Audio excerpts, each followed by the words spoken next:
Geoengineering rests on a simple idea, by making the Earth a little bit more reflective so that it absorbs a little bit less sunlight.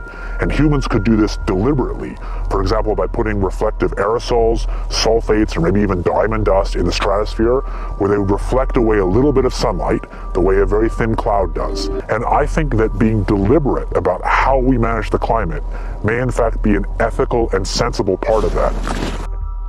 For sure, there are a bunch of dangers. There are both the dangers of kind of side effects like ozone loss,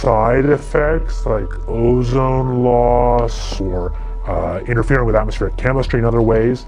You might in principle be able to put up enough reflective aerosols, probably not sulfates actually, I think it won't work with sulfates, but some other engineered aerosol.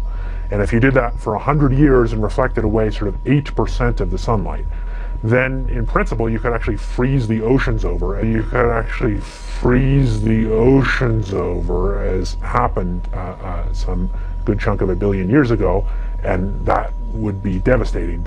If you talk about putting sulfates or some other engineered particle in the stratosphere, the issue is that a very small number of people in principle could do it and have this kind of huge leverage to affect the whole climate in this profound way. Let's say you wanted to stop it warming in 2020. You'd start with a fleet of just 2 or 3 kind of modified business jets. You'd put, say, 20,000 tons of sulfuric acid into the stratosphere every year, and each year you have to put a little more. You build custom aircraft that would fly at about 75,000 feet. They would put the appropriate sulfur, whatever it is, in the atmosphere.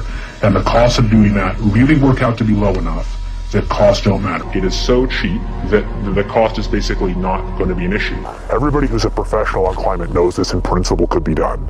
And they assume that if things get really bad, we'll do it. I think it's likely we'll do it, but I hope we do it the right way, not the wrong way.